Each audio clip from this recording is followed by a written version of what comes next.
রহমানির রাহিম। এখন আমরা রাইড স্টার্ট করলাম। আর স্টার্ট করেই আমরা সুন্দর একটা পাহাড়ি রাস্তা দেখতে পাচ্ছি, অনেক ডাউনহিল। আর সামনে সুন্দর আঁকাবাঁকা রাস্তা। আর সামনে সুবিশাল পাহাড়, চারিদিকে সবুজ হয়ে আছে, অনেক সুন্দর পরিবেশ। আর এখন সময়টা সকালবেলা। আর সকালবেলা তাই রাস্তা অনেক পরিষ্কার এবং অনেক ট্রাফিক কম দেখা যাচ্ছে। দু একটা ট্রাক যেটা অনেক পাথর আনানোর কাজে ব্যবহৃত হচ্ছে। তো যেটা বলছিলাম যে রাস্তাটা অনেক ডাউনহিল। সামনে দেখতে পাচ্ছি আর একটা ট্রাকটা অনেক স্লো হয়ে যাচ্ছে, কারণ লোড ট্রাকের পাশ দিয়ে আসলে ওইভাবে জায়গা করে নেওয়াটা সম্ভব হয় না। যার কারণে কিছু দূর যাওয়ার পরে হয়তো বা ট্রাক সাইড দিলে পরে তখন হয়তো বা বের হওয়ার একটা সুযোগ হয়। আসলে মনে হয় এখন একটা সুযোগ পাওয়া গেছে, আমরা বের হয়ে পড়ি। তো অবশ্যই মনে রাখতে হবে যে যদি সামনে লোড ট্রাক পড়ে অযথা হর্ন দিয়ে বিরক্ত করা যাবে না, তাকেও সময় দিতে হবে পাস দেওয়ার জন্য।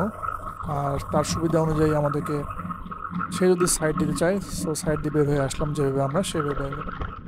তো সামনেই আমাদের যে দৃশ্য দেখা যাচ্ছে, এটা মূলত ডিম পাহাড়। এটা ডিম পাহাড় নামে সবাই, বাংলাদেশে সবাই চিনে। এটাই সর্বোচ্চ মোটরেবল রোড। আর এই পাহাড়টার আকৃতিতে অনেকটা গোলাকার হওয়ার কারণে এর নামটা ডিম পাহাড় রাখা হয়েছে। আর সামনে সামনে আমাদের ভাই ব্রাদার বাইকার ভাইরা আছে। আমাদের এখানে সব স্কুটার গ্রুপ, শুধু আমারটাই চেন শেফটের বাইক, বাকি চারটা স্কুটার। তো আমরা এখন ডিম পাহাড়ের পাশ দিয়ে রাস্তা অতিক্রম করছি। আর আমাদের টার্গেট হচ্ছে আমরা তিন্দু যাব। তো তিন্দুতে আসলে যাওয়ার কিছু সতর্কতা অবলম্বন করতে হবে। যেমন আহ, আপনার বাইকটা অবশ্যই আপডেট থাকতে হবে। আপডেট বলতে আপনার সব কিছু ঠিকঠাক থাকতে হবে, clutch plate, brake, engine oil change করা থাকতে হবে। তাহলে আপনি একটা কনফিডেন্ট নিয়ে যেতে পারবেন, কারণ তিনজিটা আসলে একটা এক্সট্রিম রোড। আর এক্সট্রিম রোড হওয়ার কারণে বাইকটা যদি আনফিট হয়, সেক্ষেত্রে দুর্ঘটনা একটা হওয়ার বেশি সম্ভাবনা থাকে। তো আমরা কথা বলতে বলতে অনেক পথ পাড়ি দিয়ে চলে আসলাম। আর ডিম পাহাড় রাস্তাটা অনেক এক্সট্রিম, ক্যামেরায় অতটা বোঝা না গেলেও যারা বাইক রাইড করে এইসব রাস্তায় তারা বলতে পারবে যে রাস্তাটা আসলে কতটা এক্সট্রিম। যারা এইসব জায়গায় মাঝে মধ্যেই আসা যাওয়া করে, তাদের কাছে হয়তো বা বিষয়টা অতটা টাফ মনে হবে না। আমাদের কাছেও অতটা টাফ মনে হচ্ছে না। তো আমরা চেষ্টা করছি ভালোভাবে সুন্দরভাবে রাইড করার। তো কথা বলতে আমাদের তিন দূর রাস্তায় আমরা চলে আসতেছি। সামনে হয়তো বা কয়েক গজ পরে বাম দিকে রাস্তাটা পড়বে। তো ওই যে সামনে চলে আসছে, এখানে আমরা একটা ব্রেক দিলাম। আর এই সামনে একটা সাইনবোর্ড দেখা যাচ্ছে। সেই সাইনবোর্ডটা পার হয়ে আমরা তিন্দু রাস্তা ঢুকে গেলাম। তো এই তিন্দু রাস্তাটা আমাদের এখন শুরু হলো। আমরা সারিবদ্ধভাবে আমাদের বাইকগুলোকে আমরা পরিচালনা করছি, কারণ এভাবে স্পিডিং করলে এখানে দুর্ঘটনা হওয়ার সম্ভাবনা আছে। যার কারণে আমরা অনেক স্লোভাবে এবং সাবধানতা অবলম্বন করছি এবং আস্তে আস্তে নামার চেষ্টা করছি, কারণ এখানে অসাবধানতামূলক বা স্পিডি করলে দুর্ঘটনার সম্ভাবনা আছে। তো আমাদের এক ভাই, উনি একটু এক্সপার্ট ছিলেন, যার কারণে ওনাকে সামনে দেওয়া হয়েছিল। বাট ওনার অবস্থা দেখে আমাদের কিছুটা ইজি ফিল হচ্ছে, কারণ উনি স্কুটার নিয়ে একটু স্কিড করেছে। যার কারণে আসলে এখানে স্কুটার বা বাইক রেখে রাখাটা একটু রিস্কি, কারণ এখানে হচ্ছে ডাউনহিল।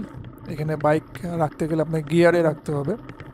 তো দেখা যাক, ভাই যদি উঠতে না পারে তাহলে আমাদেরকে হেল্পের জন্য আগাইতে হবে। আর এখানে মনে রাখবেন, এখানে ডবল আসেন বা সিঙ্গেল আসেন, আমার মতে এখানে একটা বাইকে একজন আসাটাই নিরাপদ। আর ডবল আসলে অনেক সময় স্কিড হয় বা বাইকের একটা প্রেশার পড়ে।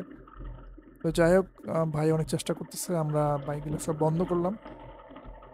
তো অবশেষে ওনারা পার হয়ে গেছে। আর সামনে আমার একটা দেখতে পাচ্ছেন অনেক বড় একটা ইটের একটা গর্ত পড়ে গেছে, যার কারণে আমি উঠাতে পারছি না, হয়তো বুঝতে পারছেন। আর আমি বাম দিকে পড়ে গিয়েছি, যার কারণে উঠাটা একটু কষ্টসাধ্য হয়ে যাচ্ছে। তো চেষ্টা করতেছি, দেখা যাক কি হয়। না পারলে আমাদেরকে গ্রুপে কল দিতে হবে।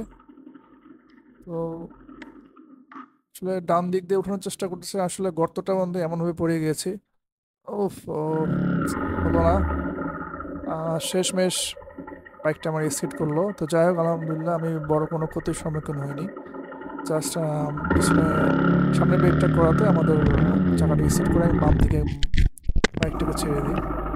তো আমাদের একজন উদ্ধারকর্মী আসলেন, আমাদের আরেকজন ভাই, সিনিয়র ভাই। তো উনি আমাকে আমার বাইকটা ধরে তুললেন এবং আমিও বাইকে চড়ে বসলাম। এখন দেখা যাক কি অবস্থা। তো বাইকটা এখন স্টার্ট নেয় কিনা সেটা দেখার বিষয়। আহ, দেখি, চেষ্টা করতেছি।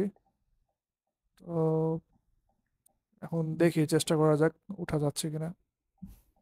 আহ, দেখি এবার। সামনে আমাদের ক্লিয়ার দিল যে এখন চলে আসেন। এখন মনে হয় উঠা যাবে সম্ভব হবে। তো আসলে বাইক স্টার্ট দিয়ে প্রথমত আমাদের উঠছিল না, যার কারণে একজন পিছন থেকে পুশ করতে হয়েছিল। তো ঠিক আছে, ভিডিওটা আর দীর্ঘায়িত করলাম না। আর এখানে শুধুই রাস্তা।